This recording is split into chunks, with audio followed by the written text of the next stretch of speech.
السلام علیکم، بسم اللہ الرحمن الرحیم، اللہم صلی علی محمد و علی آل محمد۔ میں ہوں آپ سب کا خباب سجاد۔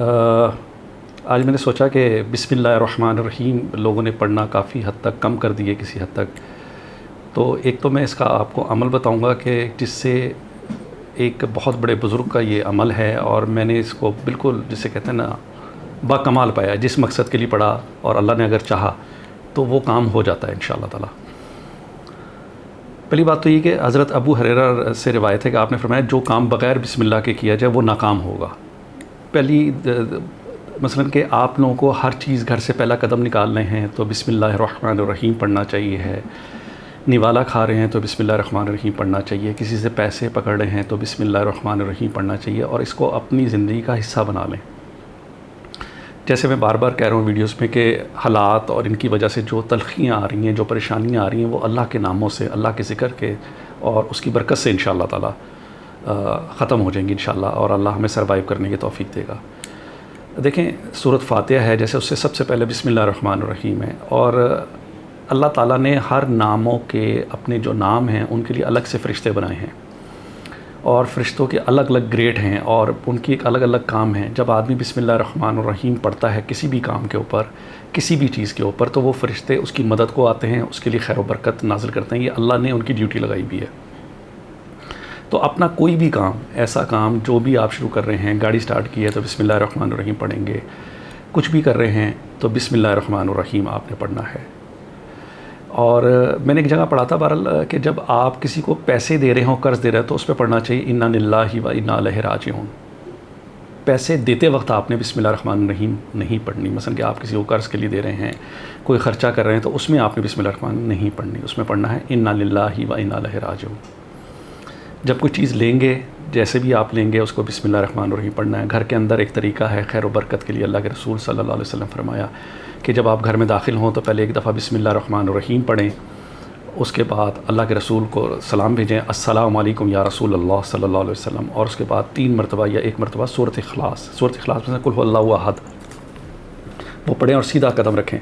اللہ کے رسول صلی اللہ علیہ وسلم نے یہ ایک صحابی کو تلقین کی تھی، تو اس کے بعد آپ فرماتے ہیں کہ مجھے کبھی زندگی میں رزق کی کمی نہیں آئی، اور اللہ نے اتنا دیا کہ میں بانٹنے والوں میں سے بن گیا۔ یہ چھوٹی چھوٹی چیزیں ہیں جس پر ہم عمل کر کے اور تھوڑی سی محنت یا تھوڑی سی توجہ کے کر کے تو ہم جو ہے نا اللہ کے ایک تو شکر گزار بندوں میں آ جائیں گے، اور اللہ کی نظر میں آ جائیں گے، تو اللہ ہم سے راضی بھی ہوگا اور خیر و برکت بھی دے گا انشاءاللہ تعالی۔ اور اصل میں اب یہ جو عمل ہے نا، یہ عمل اب میں نہیں سمجھتا کہ عورتیں اگر کرنا چاہتی ہیں تو وہ اپنے حساب سے کریں، کیونکہ اس کے اندر ناغہ نہیں ہے۔ آپ کا کوئی بھی جو دلی خواہش ہے، نیک کام ہے، کوئی کسی کے پیسے پھنسے ہوئے ہیں یا رشتہ نہیں ہو رہا، کسی بھی کام کے لیے آپ نے بسم اللہ الرحمن الرحیم کو استعمال کرنا ہے۔ اور اس کے لیے ایک چیز آپ نے سب سے ضروری ہے، وہ ہے ایک جگہ، ایک ٹائم، اور تھوڑی خلوت ہو، اکیلے پڑھیں، اور جس کمرے میں پڑھیں وہاں پہ اگربتی وغیرہ یا کوئی لوبان وغیرہ جلا لیں تاکہ خوشبو رہے، کیونکہ اللہ کے فرشتوں کا نزول ہوتا ہے، تو اللہ کے نبی کے صلی اللہ علیہ وسلم نے فرمایا کہ خوشبو جو ہے وہ فرشتوں کو بہت زیادہ پسند ہے، جیسے کہ لہسن کے متعلق، پیاز کے متعلق ہے کہ وہ نہ کھا کے مسجدوں میں آؤ، کیونکہ اس کی جو بدبو ہے اس سے جو ہے فرشتے ڈسٹرب ہوتے ہیں، تو ان کو راغب کرنے کے لیے خوشبو لگائیں۔ اور ایک وقت رکھیں گے، جو پہلے دن آپ وقت ڈیسائیڈ کر لیں کہ آپ کی فراغت کا ہوگا، اس دن آپ رکھ لیں، اور کوشش کریں کہ کپڑے بھی ایک رکھ لیں۔ کپڑے دھو سکتے ہیں، اگر گندے ہو گئے تو دھو سکتے ہیں۔ یہ جو ہوتا ہے نا عملیات، یہ اس کی شرائط میں سے ہے، جو لوگ مانتے ہیں، جو سمجھتے ہیں، کچھ لوگ اعتراض بھی کریں گے، لیکن یہ عملیات کی شرائط میں سے ہے۔ یہ ایسے ہی ہے جیسے کہ ڈاکٹر کوئی بھی آپ کو بیماری دیکھ کے کہتا ہے کہ اس چیز کا پرہیز کرنا ہے، تو اس کو لوگ بہت شوق سے پرہیز کر لیتے ہیں کہ چاول کھانے کو منع کرا ہے اور پیزا کھانے کو منع کرا ہے۔ یہ اسی طرح کے پرہیز اللہ کے ناموں میں بزرگان دین نے بتائے ہیں، تو اس پر عمل کرنا یہ شرائط میں سے ہے۔ تو 19 دن کا عمل ہے، 19 دن کو مثلا کہ اس میں اچھا، اور جو دعا ہوگی اس کو لکھ لینا ہے آپ نے۔ روز ایک ہی دعا مانگی جائے گی اور ایک ہی مقصد کے لیے پڑھا جائے گا، اور اول آخر 3 مرتبہ درود پاک ہوگا۔ اور میں آپ کو بتانے لگا ہوں، آپ اپنا کاپی پین لے لیں کہ آپ نے پہلے دن کتنی دفعہ پڑھنی ہے، دوسرے دن کتنی دفعہ پڑھنی ہے، تیسرے دن کتنی دفعہ پڑھنی ہے، اور پہلے دن سے جس دن فارغ ہوں گے اپنی ایک ہی دعا رکھنی ہے جس مقصد کے لیے پڑھیں، اور لکھی بھی رکھیں تو زیادہ بہتر ہے۔ اور اول آخر جو ہے وہ 3 مرتبہ درود پاک ہوگا اور دعا ہوگی. اچھا جی، پہلے دن ہے 788 7866 پہلا دن 7888 پہلا دن لکھیں، اس کے بعد لکھیں 788. پھر دوسرا دن لکھیں، نیچے لکھیں دوسرا دن، نیچے لکھیں 846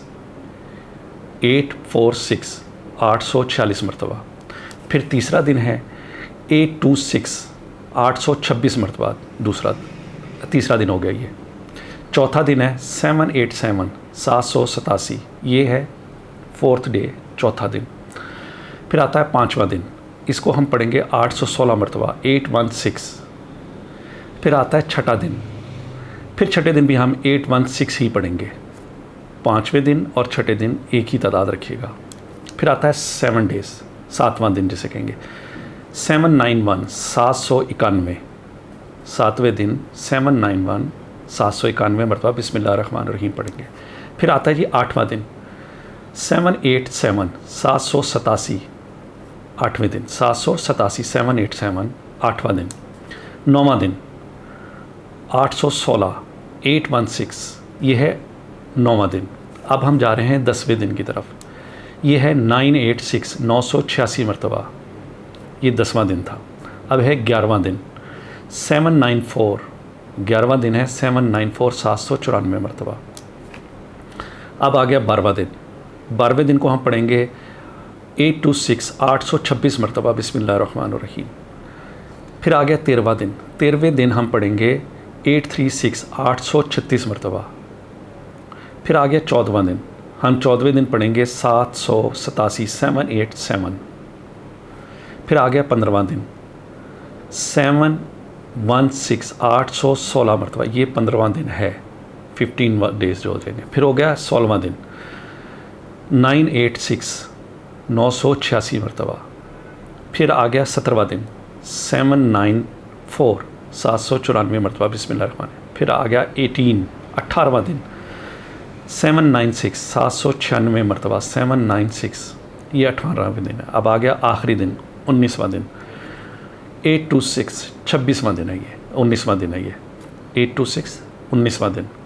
آپ اس کو جب بار بار دیکھیں گے، اگر میرے کہنے میں غلطی آ رہی، اچھا اس کی تعداد میں آپ آگے پیچھے نہیں کر سکتے. اچھا بعض جگہوں پہ یہ ہوتا ہے کہ جب آپ ایک دفعہ کوئی وظیفہ پڑھتے ہیں تعداد میں زیادہ ہو تو زبان پھسلتی ہے، جیسے کہ ابھی میری زبان میں کوئی چیز آتی ہے، آپ نے رک جانا ہے اور اس میں کچھ نہیں پڑھنا، صرف سانس لے لینا. ایک صاحب میرے پاس کئی دفعہ عملیات کے شوقین تھے، میں ان کو کرواتا رہا، تو 3 مرتبہ ان کو وہ چیز حاصل نہیں ہوئی. تو پھر میں نے تنگ آ کے پوچھا کہ کیا ہو رہا ہے، تو انہوں نے مجھ سے ایک بس ایسی ذکر کرنے لگے، میری زبان اڑ جاتی تو میں استغفر اللہ پڑھ لیتا ہوں، اس سے عمل ضائع ہو جاتا ہے، کیونکہ اس میں صرف بسم اللہ الرحمن الرحیم پڑھنے کا عمل ہے. رک کے سانس لیں، چاہے 1 منٹ لیں چاہے 2 منٹ لیں، کوئی اور لفظ آپ اس میں نہیں پڑھ سکتے. کئی لوگ کہہ دیتے ہیں یا اللہ مدد یا کوئی بھی اور، نہ ہم اللہ کا اس عمل میں، یہ عمل ہے، اس عمل کو عمل کے مطابق کرنا پڑے گا. اگر آپ نے گنتی میں کسی چیز میں آگے پیشی کرتی تو اس میں اس کے عمل کی قوت اور تاثیر میں بہت فرق آ جائے گا. تو بس اس کو کریں اور پھر مجھے بتائیں، اور ان شاء اللہ تعالیٰ آپ کو کہیں جانے کی ضرورت نہیں پڑے گی. اپنے نیک اعمال اور اپنی ساری چیزوں کو بھی دھیان میں رکھیں، اور جو میں نے شرائط بتائی ہیں اس کو کیا کہتے ہیں نا بھرپور طریقے سے پورا کرنے کی کوشش کریں. ٹائم پہلے دیکھ لیں، آپ کو جو بھی سہولت ہوتی ہے اس کے مطابق کریں. بچیوں کے رشتے کے متعلق ہے، رزق کے متعلق ہے، بسم اللہ الرحمن تمام امور کے لیے یہ ہے، اور یہ بہت زبردست وظیفہ ہے. آپ کریں گے آپ کو پتہ لگے گا ان شاء اللہ تعالیٰ، اس کی بڑی خیر و برکت ہوگی آپ کے گھروں میں. السلام علیکم، اللہ حافظ.